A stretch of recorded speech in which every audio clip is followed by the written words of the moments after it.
nós estarmos juntos outra vez, nesse momento de família. Hoje nós vamos estar, como tema, como conviver com nossas finanças em tempos difíceis. Por esse tempo que nós estamos passando. Então nós queremos lembrar vocês que vocês ouçam, anotem os versículos, para depois vocês estarem lendo em família e orando juntos.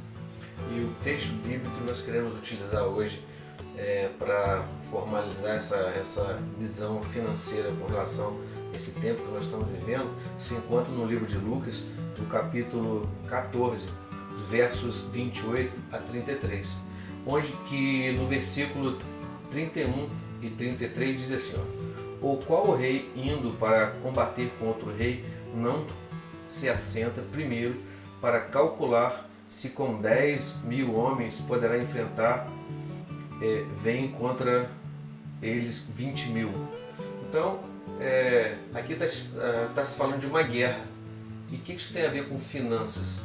Então, esse mesmo texto aqui fala que se um homem se assentar para construir uma torre, então ele precisa saber se ele vai ter dinheiro para construir aquela torre, para ele não passar vergonha, porque senão ele começa a obra e não conclui. E quando fala aqui desse rei, se ele vai contra outro rei, primeiro ele sentar, ver se ele tem condições de lutar contra esse rei, ele está dizendo assim, será que ele tem condição financeira de bancar essa guerra e vencer essa guerra? Só que no nosso caso, nós não temos opção de se a gente vai entrar nessa guerra ou não, nós já estamos nessa guerra. Só que é uma guerra diferente, é uma guerra que começou a acontecer contra as nossas finanças, diante de todas essas circunstâncias que está acontecendo hoje na nossa nação. Todos nós fomos afetados.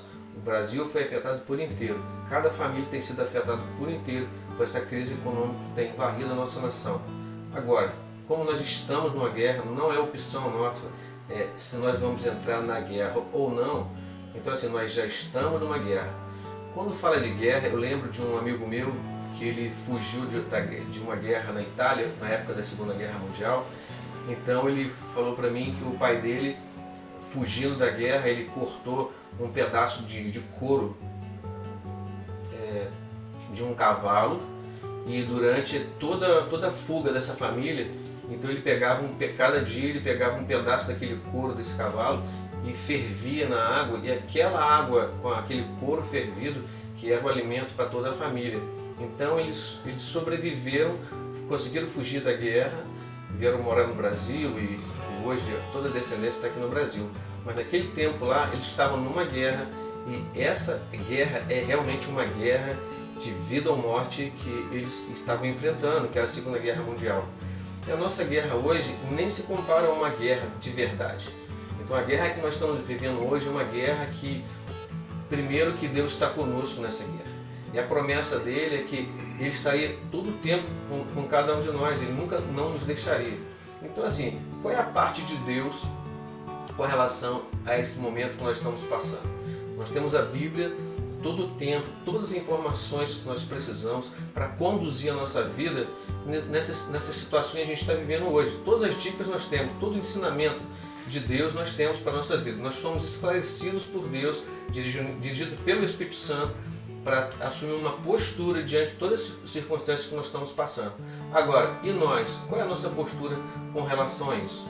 Então, a nossa postura com relação a esse momento que nós estamos passando fala da gente entender assim, como que nós vamos nos comportar diante de todas essas circunstâncias. Então, como nós vimos, a verdadeira guerra é aquela que as pessoas correm risco de morrer de fato, né? E essa guerra que nós estamos passando é uma guerra que nós podemos administrar a nossa vida de maneira que a gente possa passar por esse momento difícil sem ter grandes perdas, e a gente possa assim, verdadeiramente vencer mais essa etapa da nossa vida. Então, todo o ensinamento que nós temos da palavra nos ajuda a conviver nesse momento difícil que nós estamos passando. Então, a dica que nós queremos dar para cada um de vocês é que a Bíblia está recheada de exemplos com relação ao nosso comportamento. E esses procedimentos têm a parte de Deus e tem a nossa parte. Assim, o que nós vamos fazer, a nossa parte, como deve ser o nosso comportamento dentro dessa atual realidade que todos nós estamos vivendo. E hoje nós entendemos que a questão financeira é um grande problema familiar. E a questão não é ganhar muito e nem pouco, a questão é o que nós vamos fazer em relação às nossas finanças. Nós somos mordomos de Deus, o que nós temos foi dado por Deus. Então o Senhor nos deu isso para que realmente a gente venha administrar. E o que nós queremos falar para vocês hoje é que a gente precisa estar primeiro em acordo em relação às nossas finanças, em relação àquilo que Deus tem para a nossa vida, né? Seguir a direção da palavra de Deus para esse tempo difícil, para que a gente possa ter bons resultados e trabalhar as nossas questões financeiras. E nós queríamos falar 3 coisas para vocês em relação a isso. Para nessa batalha que nós estamos, né, que afeta sim as nossas finanças, muitas pessoas sem trabalhar, muitas pessoas perdendo o seu trabalho, muitas pessoas com medo dessa situação, né, como agir nessa área. Aqui em casa mesmo nós já sentamos e conversamos e aliamos algumas coisas, e Cláudia trouxe alguma sugestão que a gente precisaria mudar para esse tempo, até passar isso. Cremos que vai passar. Então nós queríamos falar para vocês assim, a primeira coisa que nós colocamos, por exemplo, a gente está em casa, a internet e as vendas não pararam, né? Então cuidado com o seu cartão de crédito, né? O cartão de crédito, que é um cartão de dívida, né, que nós falamos, ele não vem nem escrito que é um cartão de dívida, mas é uma facilidade de compra. Então, mais do que uma situação assim ruim, que pode trazer um rombo financeiro. Então vamos usar com sabedoria, com direção, né, para que realmente, com consciência, para que esse problema não venha sobre as nossas vidas. O segundo tópico, para a gente não cair em um desequilíbrio financeiro nesse momento que nós estamos, é estabelecer seu próprio padrão financeiro e não se basear no padrão financeiro do outro, né? Ser alegre com aquilo que nós temos. O Senhor tem nos dado. E que haja um contentamento na nossa vida em relação a tudo que nós temos. Então a tendência do ser humano é sempre cobiçar as coisas do outro, né? Puxa, mas o outro conseguiu fazer isso, mas o outro é o outro. E nós temos a nossa realidade. Então cada um vive em cima da sua realidade. Querer ter mais do que nós podemos pode ser um desequilíbrio muito grande que vai trazer uma coisa ruim para a nossa família. E isso é muito interessante porque não só em nível de casal, em nível de indivíduo, mas a gente passa isso para a nossa geração. A maneira com que nós vamos trabalhar com o dinheiro e ver o dinheiro é a maneira com que os nossos filhos também vão trabalhar essa questão financeira. E o outro item, façam planejamentos, entram em acordo. Né? Nesse momento, por exemplo, no momento que estamos vivendo hoje, o que nós precisamos economizar? Quais são as nossas prioridades, né? Isso vai evitar irritações, desavenças, contendas, né, em relação a essa questão financeira. E não se esqueçam, né? O dinheiro, ele é importante, mas ele não deve ocupar o primeiro lugar na nossa vida. Leia Mateus 6:24. A palavra de Deus diz que ninguém pode servir a 2 senhores, né? Ou você vai servir a Deus ou vai servir a Mamon.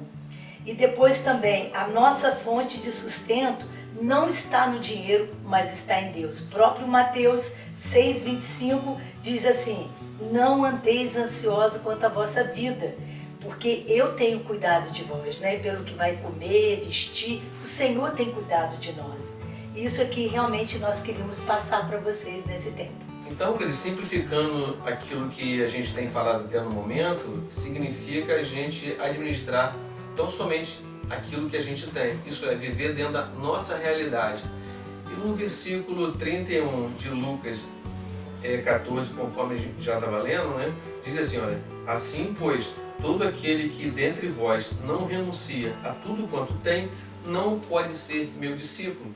Assim, o que Jesus está querendo dizer com isso? Ele está dizendo assim, ó, aquele que não renuncia a tudo que tem.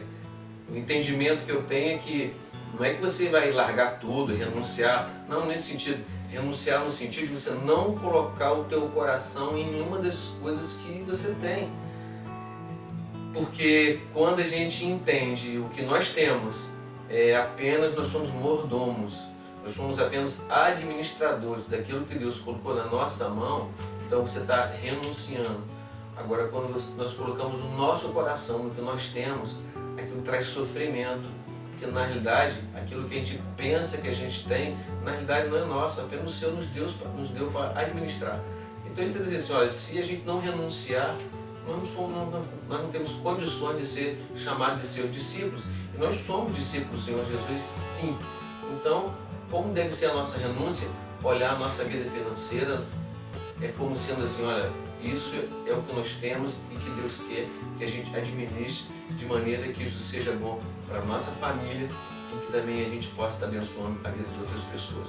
Então, outro aspecto é esse, que quando nós somos discípulos de Cristo, nós não somente administramos aquilo que Ele nos deu para administrar, mas também Ele quer que a gente venha estar abençoando a vida de outras pessoas. Ele não pode esquecer que nós fazemos parte do corpo de Cristo. Existem momentos que nós precisamos da ajuda do corpo de Cristo. E interessante é que, assim, como que alguém vai adivinhar se alguém está precisando de algum tipo de ajuda? Então, assim, quem necessita de ajuda precisa falar com a pessoa mais próxima, exatamente para que a gente possa criar essa corrente de ajuda e verdadeiramente o corpo de Cristo funcionar como uma igreja. Então, assim, nós precisamos administrar nossas finanças dentro da sabedoria que o Senhor nos dá. Isso também significa da gente compartilhar também as nossas dificuldades com outros irmãos. Então, quando a gente tem essa atitude, a gente está confiando que realmente a palavra de Deus é a direção para a nossa vida e nos dá sabedoria em todas as coisas.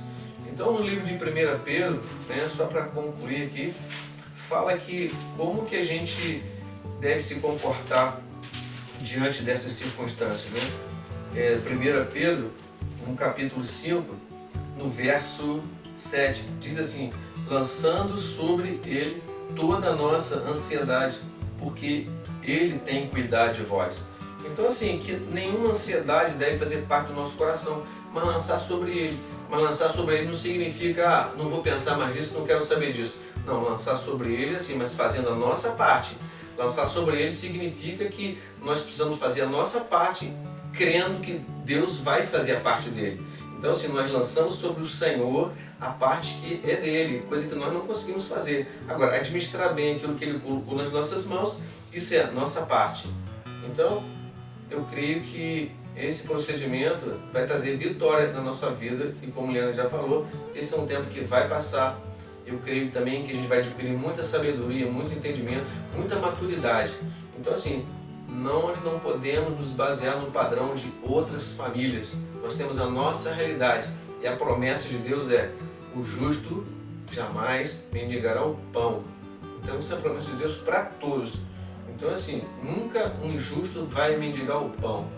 Então, ser discípulo significa ter esse entendimento, né? Usar a palavra, e verdadeiramente nós vamos sair fortalecidos de todas essas circunstâncias, e ainda nós vamos poder ajudar outras pessoas, mesmo achando que a gente tem pouco, mas o pouco que nós temos ainda é suficiente para abençoar a vida de outras pessoas.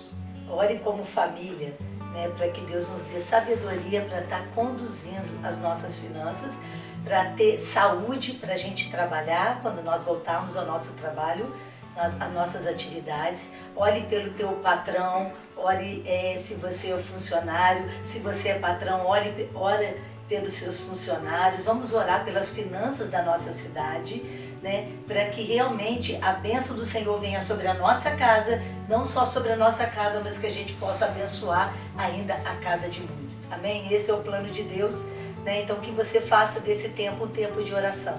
Ore, coloque isso diante do Senhor, porque o Senhor tem cuidado de cada detalhe da nossa vida. Que Deus abençoe.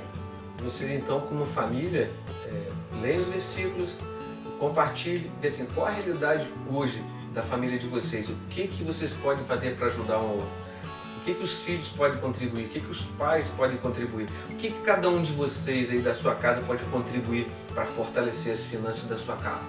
Nós somos um corpo de Cristo, estamos juntos. Deus os abençoe.